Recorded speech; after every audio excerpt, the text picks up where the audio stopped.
Good morning, and thank you for joining us for another program in our series. I'm your host, historian Edna Friedberg. For as long as there have been wars, mothers have risked their lives to protect their children.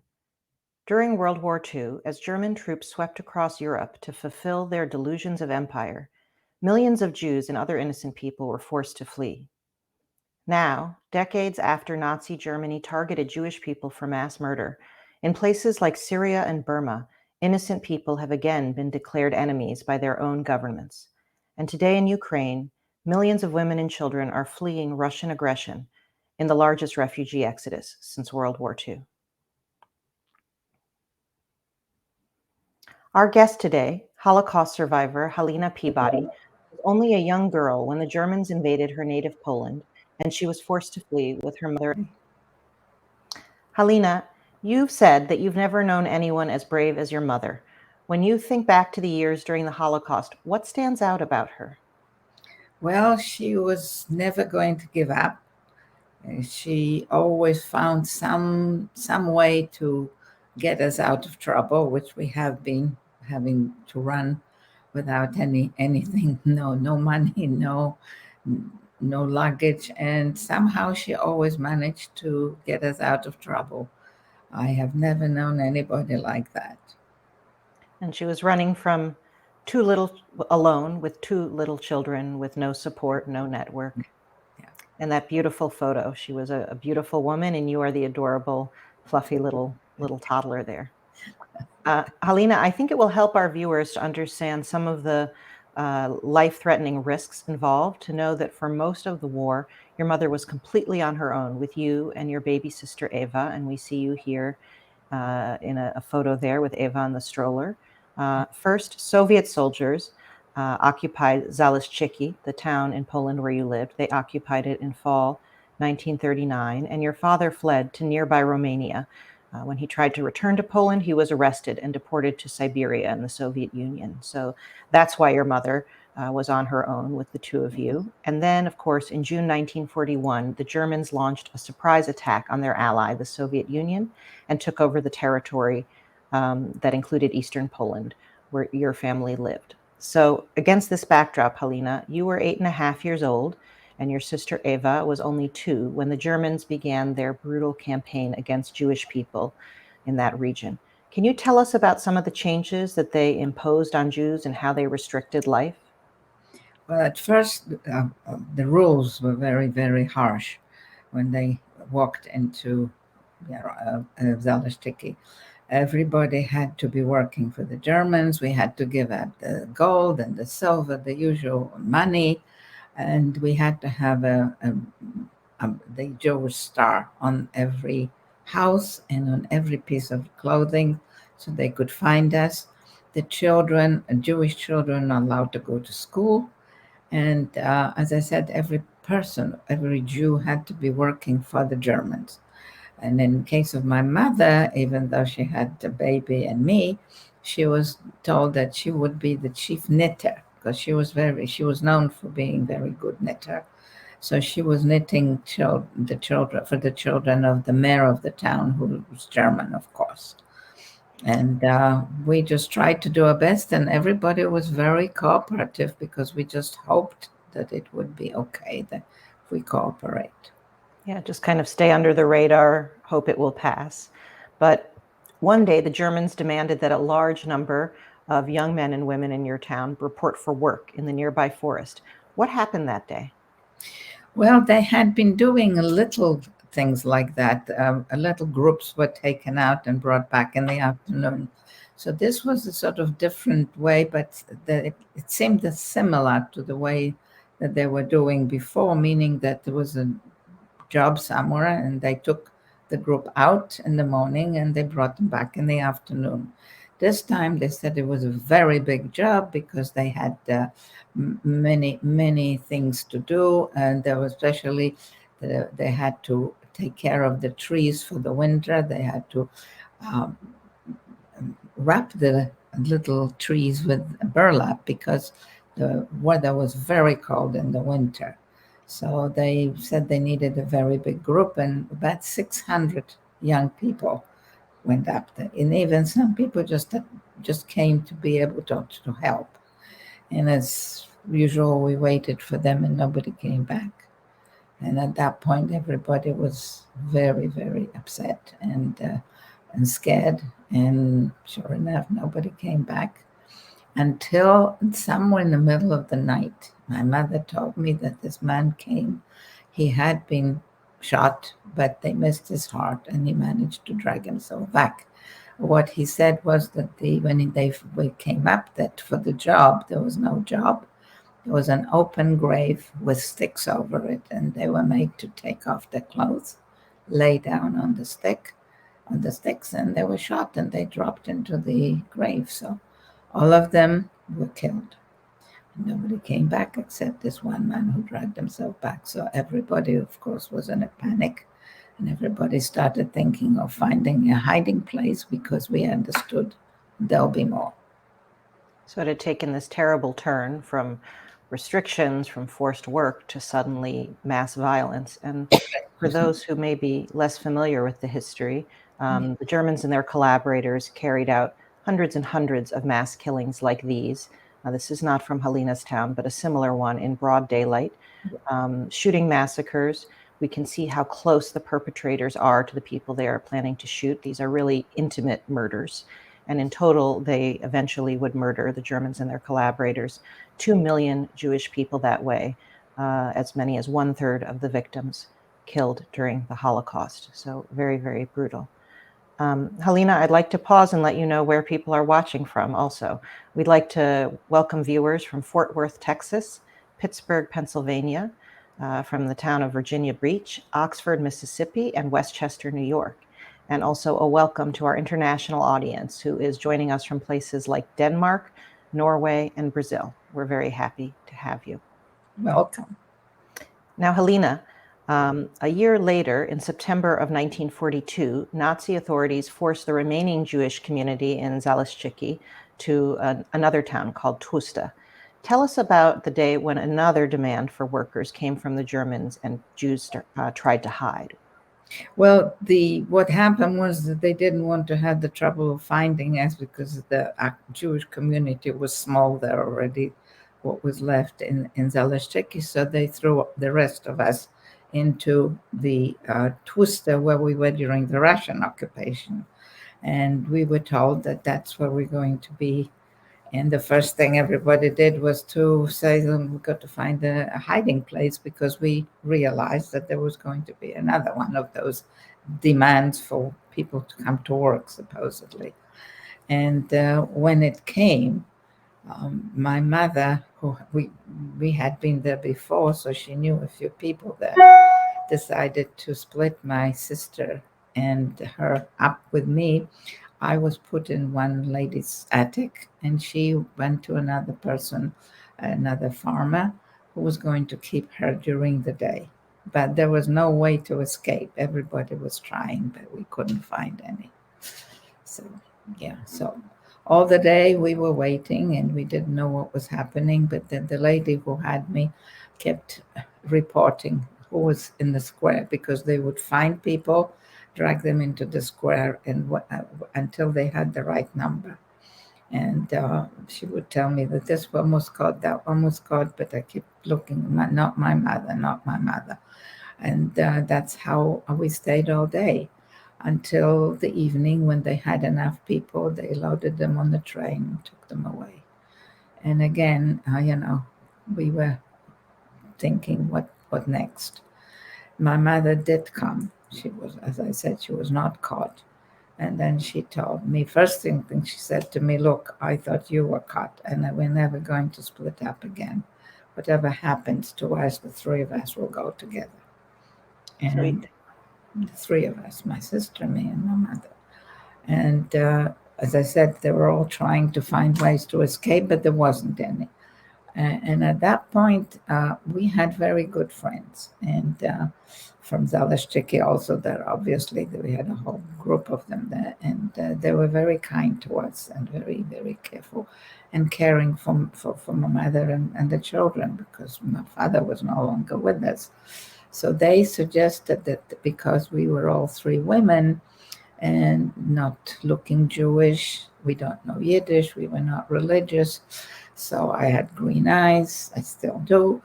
And they thought maybe we could pass as Catholics. And they took my mother to a priest there, and he sold them some false IDs. They were birth certificates, for each one of us. And my mother sat me down and taught me my new name, my new birthplace, my new grandparents. Everything was different, and blessed us and put us on the train. And we were going to a place called Yarosław. It was kind of on the way to Krakow. I don't know why particularly that town, but that's what they were doing. And we said goodbye to those very nice friends, and we left. And then as we were traveling, a young man attached himself to us, as they do, in the train. People start chatting.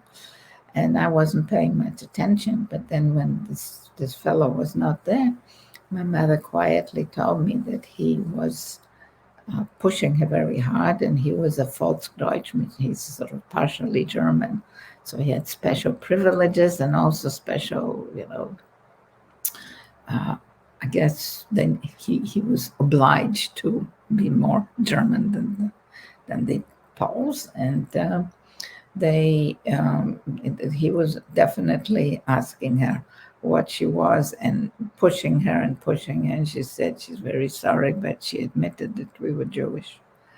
And he said that, well, he is also going to Yaroslavl himself, so he's going to accompany us. And then when we get to Yaroslavl, he's going to pass us to the Gestapo. So for the next 4 days and 4 nights, we were always with him somewhere because he was watching particularly the children. So I wouldn't run. I wasn't going to run. But anyway, that was his thing that he was watching. And as we... Halina, I'm going to interrupt for a minute because you gave me permission before this to interrupt. And I want to be sure that people are following. So you are now hiding in plain sight. You've assumed these Polish Christian identities. You've changed your name, right? And you are pretending to be a different kind of family. And this man has uncovered who you really are and is holding you hostage on the train. Correct. So when the train stopped, the reality of the situation hit you. What did you're a little girl. What did you say to your mother and how did she react? I suddenly realized that it was the end. And I said to my mother, Mom, I don't want to die. I realized that that's what was going to happen to us. And she, of course, couldn't answer. But then she asked him, maybe you can let her go. She's young and blonde and again green-eyed. Maybe she can survive. And I said, no, I'm not going without you. So we started walking towards the Gestapo. And my mother made a deal with him. That deal was that if we get to the Gestapo, when we get to the Gestapo, she would like them to kill us, right? Shoot us quickly, all three of us at the same time. Because she knew that the children would not survive anyway. And she said she didn't want to survive without the children, so that was her idea. And we started walking towards the Gestapo. And as we are walking, she's thinking again. And this is what she says to him. Look, at the time when she was making this deal with him, she gave him the tickets for the baggage and all the money she had. And that was, in order to make it nice for him to have us killed. And then so as we were walking, she said, look, whatever I gave you everything I have. Keep it. But let us go and try our luck. And why do you want us on your conscience? And he hesitated, stopped, and turned around and said to us, "Z deszczu pod rynnę," That means from rain to the bottom of the town, meaning from bad to worse.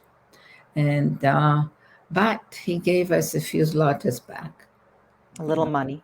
Yes, and turned around and walked off with everything else. So there we were, the three of us, in the middle of the street, my mother holding my sister and me by the hand, and in the middle of a strange town. That's how we were left, and he was gone. But just because of her continual plea, first to bribe him, then appealing to his conscience. Yeah. And he robbed you blind, but he did not turn you in to the German authorities. He had children. I think that was what it was. And so then, of course, my mother was faced with, we had no money. We had nothing to, but my mother always finds a way. So Halina, one moment. I just want to tell you that one of the women who's watching, a person named Kim from East Brookfield, Massachusetts, your words are resonating with her. Kim writes, "My mother was always the most important person in my life too, and I could never begin to imagine living through the hell that Olga had to endure. And then to beg for her and her children to be shot, it's inconceivable. Such a brave woman your mother Olga was. Thank God you survived." And you were really your mother's partner, right? Even though you were a child, she trusted you with life and death information. Yes, absolutely. I had to be. I had to, because we're the only two who knew about each other. So, and I was able to help her. My sister was a baby, so we didn't have much there. So my mother looked around and found a little cafe. And we walked into the cafe, and she ordered some milk for my sister and started asking the customers if there were any people that knew of a place where we could get lodgings. And a young man got up and said, "Yes, I know there's a washer lady, and she takes lodgers." And he said, "I'll take you over there." And this is the house. This house is like divided into three parts, and the middle one is the one that we were going to be in.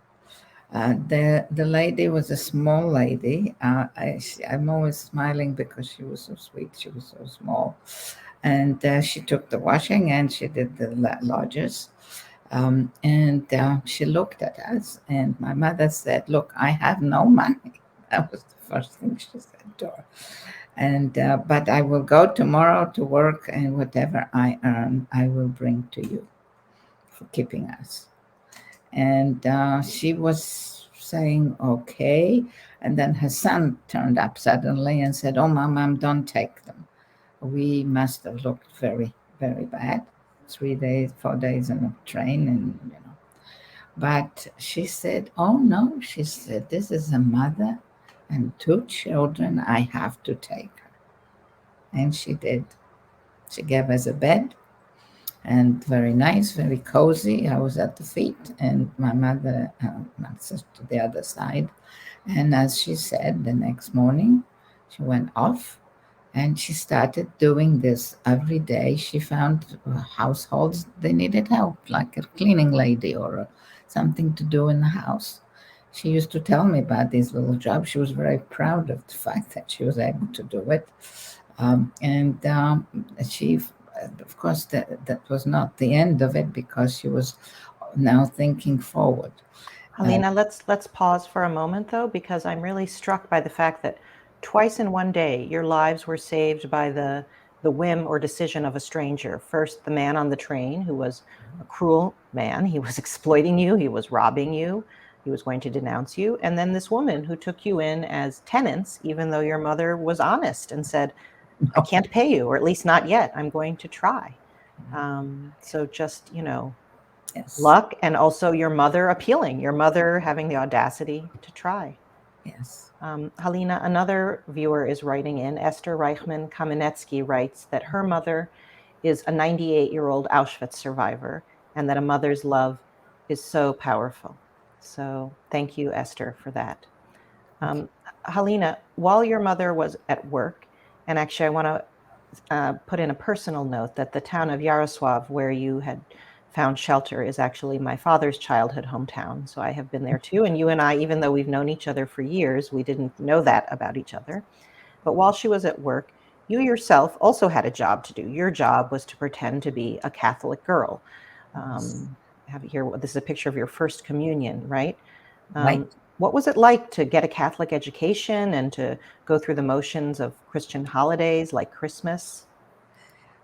Very enjoyable, I tell you. I understood exactly what I had to do, and this was already culmination of my schooling. We had to go to school. We had very nice priests in every case, and this is a nice holiday. So I didn't have any complaints about that. I was very, very careful. I mean, the what helped me a lot was that when I started going to school, the priest who taught the religion part gave us a little booklet called the Catechism. The Catechism was question and answers about the religion. And that really gave me a lot of information, which I swallowed up very quickly. Thank goodness I could read. My father had taught me before the war. And so I very quickly learned how to do it. I had obviously nobody to ask. I was particularly worried about going to confession. I didn't know really what to say, but then I figured out, well, if I say a few lies and a few things that I wasn't nice to my mother or something like that, and somehow I got away with it. I was a child after all. And so that's how I, got away with that. And the people, as I said, they were very nice. As long as I was very, very careful not to give myself away. My mother was always looking for a little bit of uh,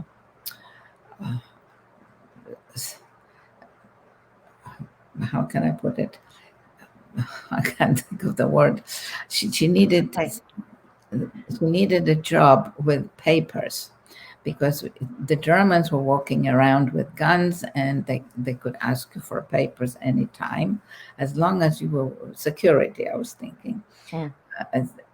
As long as you were working for the Germans, you were fine. They would let you go.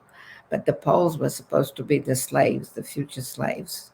So my mother was worried about not having an ID. At first, she signed herself up for going to Germany to work. She told me that the Germans were much less likely to recognize us as Jews. The Polish people are much quicker at that. So she was worried about being recognized in Poland. And it was enough if you just pointed and said, I think she's Jewish, and that was enough. Mm. So we would really, really have to be very careful. So, and she was accepted, and they were going to take the two of us, but then they wouldn't take my sister. She was a baby. To Germany. Yes, to Germany for work. Yes, yes. So therefore, we didn't go.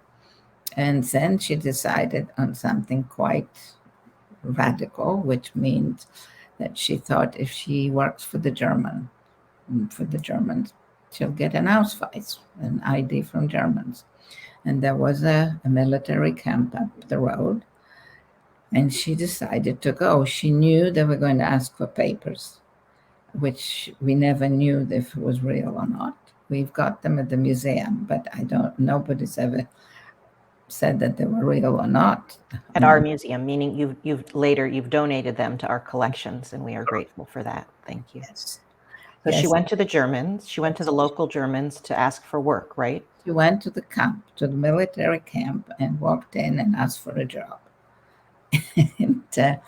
And they did ask for the papers, and she told me, they might come and shoot us, or maybe not. We don't know.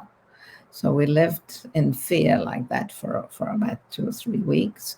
But in the end, she got the job. What the job was peeling potatoes for the troops. And as far as she was concerned, that was okay as long as she had this, because that was the security that she wanted in case we were stopped or asked for papers. You see, she didn't have to use the Polish papers, she could use this one. And as long as she had this, she felt much more secure. So just to explain it, to make sure that we're all following, she did something very, very risky and counterintuitive. Instead of running away from danger, she ran toward it, knowing if she could get these official German issued documents, Yes, those would give you an even more protective status. exactly. I can't imagine the presence of mind she had to go in as a Jew masquerading as a Yes, Christian Pole, who was not a beloved group either, that the Germans considered them inferior. yes, But she did that.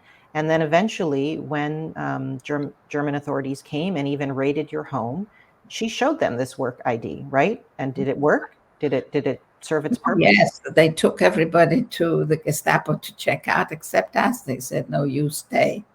That's exactly right. What's happened? So so she did do her job well. Yeah, it was like she walked into the lion's den because she knew that would Yeah. somehow protect you. We have a question from the audience, Helena. A person named Sally is asking, can you tell us what gave you the strength to survive and to not break down in all that time while you were hiding under this other identity? Simple. I wanted to live. Um, Simple but profound, Helena. After all of this time of pretending, of being in constant danger, being vigilant, and the extraordinary lengths your mother took to keep you safe, still towards the end of the war, danger caught up with you and you suffered a very bad injury. What happened? Yes. Well, before I go there, I have to mention that the people that we left behind did send us a couple of letters, and my mother must have written to them. Nobody there survived at the end, but we got the two letters that they sent us. They felt they were so important; it was dangerous for us to get letters from over there, from Twister. But they felt that they had to let her know that my father had written through the Red Cross that he was safe with his sister in Palestine. And that's all we knew. We, of course, understood that that meant that he was free. He was out of Germany. I mean, sorry, out of Russia. But that's all we knew. And of course, we couldn't do anything about it. But we were aware of the fact that he was in Palestine. And yes, we were now. So now there was we didn't know what was going on in the front.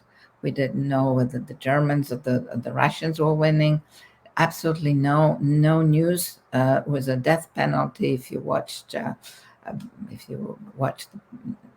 If you listened, listen to the listen to BBC. foreign radio broadcasts, right? That Yes, was forbidden. right, or the papers. I mean, there weren't any. So we didn't know what was going on. And one morning we woke up and there was absolute silence in the road. There usually were horse and carts going back and forth. And we were used to that. And suddenly there was nothing, absolute silence, this loud silence. And my mother was in bed with my sister, and I was standing by the window with my hand on the railing there. And we were discussing whether she should go to work still or not. We didn't know what was happening. And at that point, suddenly there was a tremendous bang, and the bomb split over the house. And that the house was not very, very sturdy. But I think that the shrapnel that came at me came through the window and hit my hand. And I started yelling, my mom, my hand, my hand. My mother grabbed my sister, me by the hand, and we walked into the street. My hand was bleeding very badly, and she was looking for help. There was nobody there, so we made our way. We just walked straight up, and there was a hospital at the end of the street. And we went in there, and they picked me up and took me to the operating room and cleaned me up. I lost my thumb and the part of my little finger, my left hand, and they told my mother that they would try and save my hand, because if there was going to be an infection where there was no penicillin, then if that were to happen, then they would have to amputate my whole hand. And that was news for my mother, my poor mother. And my mother spent the night at the hospital with me, and my sister just slept there. But the next day, she went back to the place where we were living, and it was shambles. There was nothing that she said that you couldn't live there anymore. And the worst of it was that this was in the back, though, the kitchen. The roof was down, fell on, and unfortunately, on the lady that we had as a lady, and a hostess, and she was killed. So your compassionate landlady Yes, was killed, and you yeah, said you had not been able to hear the news, but in fact, what was happening was that Soviet troops had pushed the Germans out, and it yes, was this fighting that you were caught in. Halina, you mentioned your baby sister, and in fact, she's no longer a baby, but we'd like to acknowledge that your sister Eve is watching oh, good. today, as are her daughters Deborah and Sarah, Oh, that's your nice. nieces. So we are so glad to have them here learning of this. So you were in the hospital for a couple of months. Thankfully, they did not have to amputate your hand, but as you said, then you came out and had to find what would happen now. We have a comment from another viewer named Michelle who says, "My mother, who is turning 95, is a Kindertransport survivor from Breslau. I think often of how brave her mother was to put her on a train to England and they never saw each other again. And I am in so much admiration of the strength of these women." Thank Yes, you for that, Michelle. That's what we're hoping with this program for Mother's Day, that we can pay tribute to these incredible sacrifices and risks. yeah. Halina, you mentioned earlier that you had, luckily, received some information after years of no contact that your father was alive and safe in Palestine. And by placing advertisements looking for him, and we're condensing a lot of complicated history here, but your mother was finally able to locate him in the city of Tel Aviv, and you were later reunited. So we're seeing you here in a photograph, right after you are reunited with Right your father. way afterwards. Yes, So, yes. um, so much more to happen there. But Helena, I want to ask you a final question. You have said that your mother, and we've only touched on the many, many choices and sacrifices she made to protect you and your sister, Eva.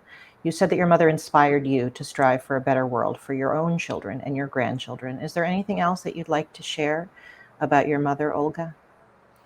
Well, I always, when asked, what she gave me, and I say that by example, she taught me how to live.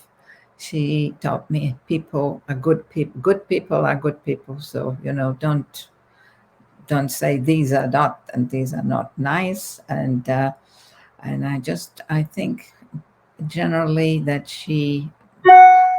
the main thing for her was to save her children, and I guess I feel the same way, that the children are the most important in our lives, and that's what we live for. And I am very also glad that I can share my story with people who don't know much about the Holocaust, even though the Ukraine story now is telling stories similar in some ways. That's what we lived through, and my heart breaks for the children, and I can't understand why they can't even let the children go. But it seems that people have not learned lessons enough yet. Well, Halina, thank you so much for being with us today. I know this is not easy history, easy memories to revisit. So we are very, very grateful that you gave us some glimpse into everything your mother did to keep you and Ava safe. It was really great to talk to you. Thank you. And as we prepare to celebrate Mother's Day here in the United States this weekend, we will remember Olga, Halina's mother, and think about mothers around the world who, as Halina just mentioned, even today are fighting to protect their children from war and conflict. Millions of Ukrainians are fleeing for their lives as Eastern Europe is once again engulfed in war and crisis. And colleagues from our museum recently interviewed a journalist who has been taking photos in Ukraine since the Russian invasion. Let's listen to her describe what she has witnessed. My name is Heidi Levine, and I'm an American photographer here in Ukraine since the end of February on an assignment for the Washington Post. I have been covering conflict for over 3 decades. More than half of the population that we are witnessing fleeing are women and children. The men in Ukraine between the age of 17 and 65 are not allowed to leave the country because of the martial law. So can you imagine that these women are carrying their children, whatever they can carry in their hands, trying to fight their way to get onto a crowded train without even knowing which country they're going? Most of the women I met were crying, just saying that they didn't even care where they were going, but they knew that they had to take their children out to safety. And the shadows of Holocaust history loom very large in Ukraine. We have seen as Vladimir Putin and other Russian authorities falsely and cruelly invoke lies about denazification to justify their invasion. During World War II, Ukraine was a place where more than 1.5 million people were murdered simply for being born Jewish. And among those currently under attack are some elderly Holocaust survivors and their descendants.